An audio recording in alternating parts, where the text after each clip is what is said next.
Hello, my friends, and welcome back. Well, it seems like the Russians are intensifying their actions and bombardments and hitting targets in Western Ukraine more than before.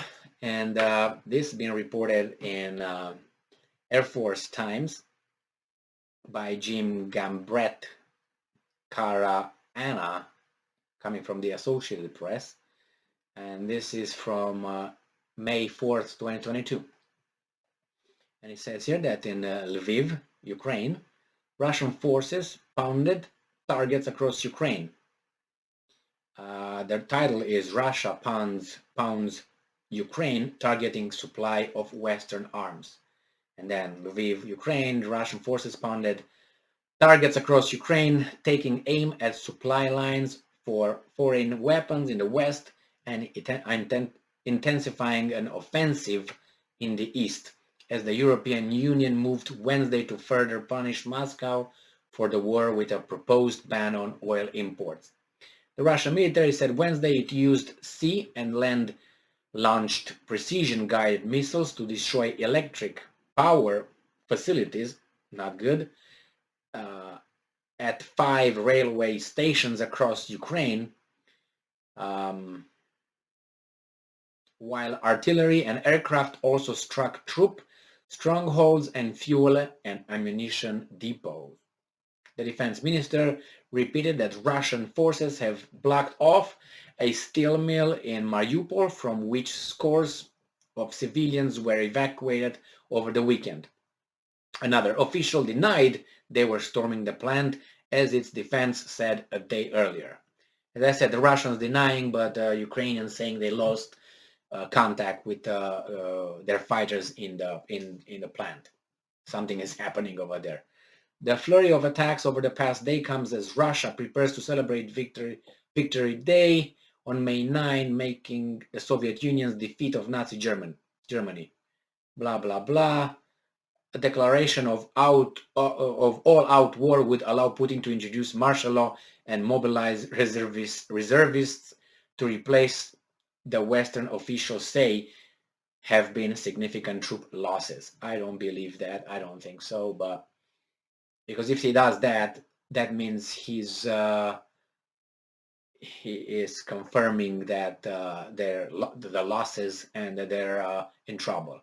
And I don't think he would do that. If he does that, then the conclusion in my brain is okay. Now you confirm that you're in trouble. So then change a little bit. So Kremlin spokesman Dmitry Peskov on Wednesday dismissed the speculation as untrue and nonsense. Yeah, okay, I think so too, but we'll see. As areas across Ukraine came under renewed attacks, Belarus, which Russia used as a staging ground for its invasion, announced military drills. Yeah, they're warming up on the sidelines before they enter they're not going to enter anyway. Belarus is going to stay outside like NATO states. They just facilitate meetings between the Ukrainians and the Russians, if you know what I mean. Like the NATO facilitates and meetings between the Ukrainians and the Russians with casualties. So I don't think nothing. The defense minister in Minsk said the exercises that began Wednesday don't threaten any neighbors, but a top Ukrainian official, the country will be ready to act if Belarus joins the fighting. It's not going to join anything. I guarantee you. No, I don't guarantee you, but it's more likely that what does it have to gain? Expose itself to more sanctions or to allow Poland and NATO to intervene because now it's a third party there?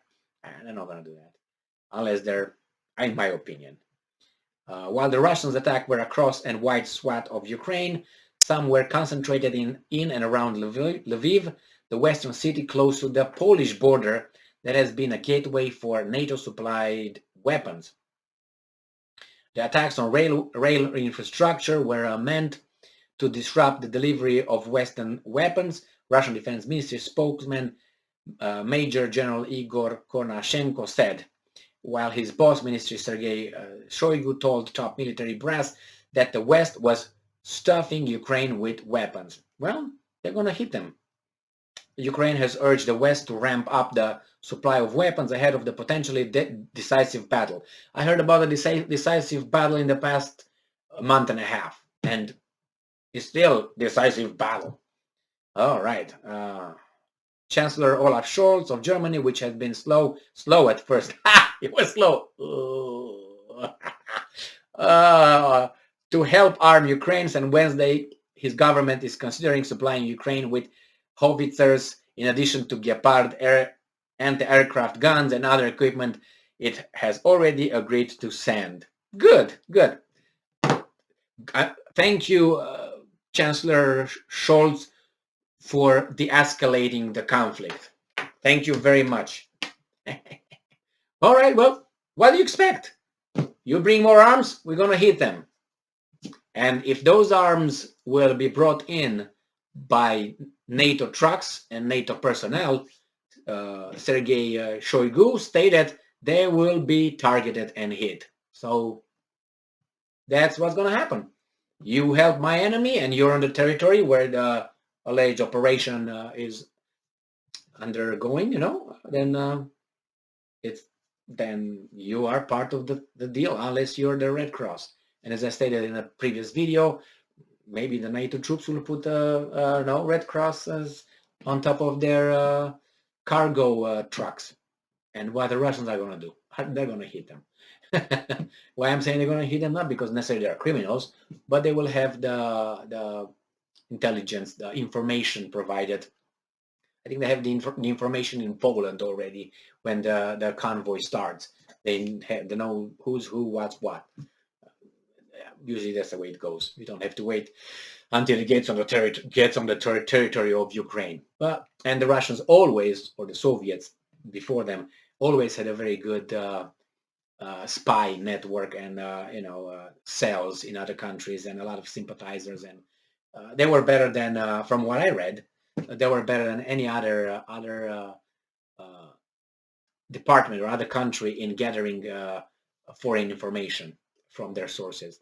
They had the biggest network and the biggest network of country information and information from abroad. No offense to anybody, but obviously for people who say, hey, Israel has it. They're very strong. The United States has it. Very strong. It's true. But, well, let's be nice and say they all have it. Be inclusive, but not truthful. How about that? Now, some people are better than others. Some people have something better today. Maybe tomorrow that better is going to be worse. You can't be on top all the time unless you're a man. Well, thank you very much for being with me today. It was a joke, okay? Stay strong, stay smart, look for the truth, and be just. See ya.